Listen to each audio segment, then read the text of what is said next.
নমস্কার বন্ধুরা, আমি আজকে আবার নতুন আরেকটা রেসিপি নিয়ে চলে আসলাম। আপনারা কেমন আছেন? আশা করি ভালো আছেন, আমিও ভালো আছি। আজকে আমার ভিডিওটা শুরু থেকে শেষ পর্যন্ত দেখতে থাকুন।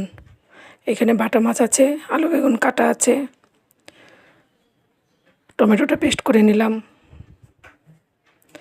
1 চামচ জিরে, 1 চামচ সর্ষে আর 2টো শুকনো লঙ্কা দিয়ে একটু ভিজিয়ে রেখে দেব। ভিজিয়ে মশলাটা আমি একটু পেস্ট করে নেব। মশলা পেস্ট হয়ে গেছে। এবার মাছটার মধ্যে দিয়ে দিলাম হলুদ, লবণ, একটু তেল দিয়ে মাছটা ভালো করে মেখে নেব। মাছটা আমার মাখা হয়ে গেছে। এবার কড়াইতে দিয়ে দিলাম তেল, দিয়ে মাছটা ভেজে নেব।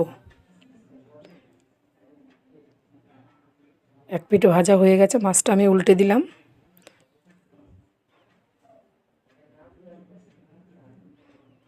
তারপরে এই পাশে আরেকটা কড়াইতে একটু তেল দিয়ে ভেন্ডিটা ভেজে নেব। এর মধ্যে আমি নুন হলুদ এখন দিলাম না বন্ধুরা, এমনি একটু ভেজে নেব। এইদিকে দেখুন আমার মাছটা ভাজা হয়ে গেছে, নামিয়ে নিলাম। এরকম করে বাকি মাছগুলো ভেজে নেব।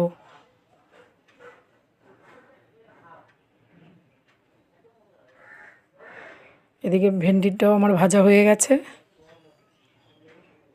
আর এদিকে মাছ ভাজা হয়ে গেছে। ওর মধ্যে দিয়ে দিলাম আলু, আলু দিয়ে লবণ হলুদ দিয়ে আলুটা লাল করে একটু ভেজে নেব। এই পাশে ভেন্ডিটা আমার ভাজা হয়ে গেছে, নামিয়ে নিলাম। তারপরে কড়াইতে তেল দিয়ে একটু কালো জিরে ফোড়ন দিয়ে দিলাম, দিয়ে আমি পেস্ট করা মশলাটা দিলাম। এর মধ্যে ছিল সর্ষে, জিরে, একটু পেঁয়াজ রসুন দিয়ে পেস্ট করে নিলাম। এর মধ্যে লবণ হলুদ দিয়ে পেস্ট করা ছিল, ভালো করে কষিয়ে নিলাম। তারপরে ভেজে রাখা ভেন্ডিটা দিয়ে দিলাম মশলার সাথে।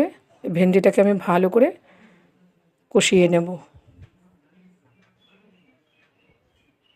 এদিকে ভেন্ডিটা আমার একটু হতে থাক। এই পাশে আমার আলুটা ভাজা হয়ে গেছে। এবার দিয়ে দিলাম কয়েক টুকরা বেগুন। বেগুনটা একটু হালকা করে ভেজে নেব। আলু বেগুন ভাজাটা হয়ে গেছে, নামিয়ে নিলাম।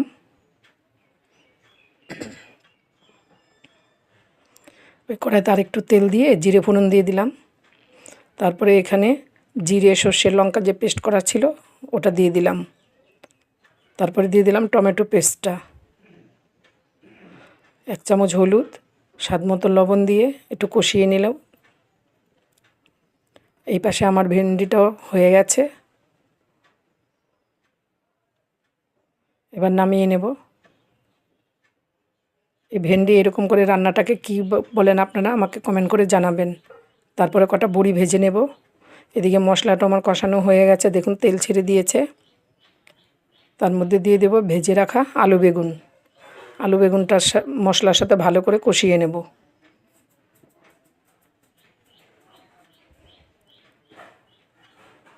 তারপরে দিয়ে দিলাম গরম জল,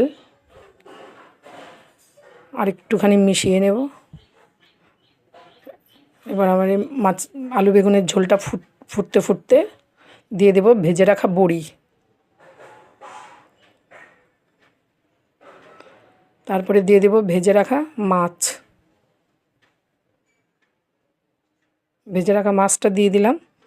এর মধ্যে আপনারা চাইলে ধনেপাতাও দিতে পারেন বন্ধুরা। আমার ঘরে ধনেপাতা ছিল না বলে দিতে পারলাম না।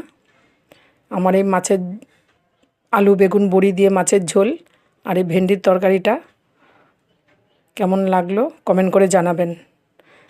কালকে আবার নতুন আরেকটা ভিডিও নিয়ে চলে আসবো আপনাদের কাছে।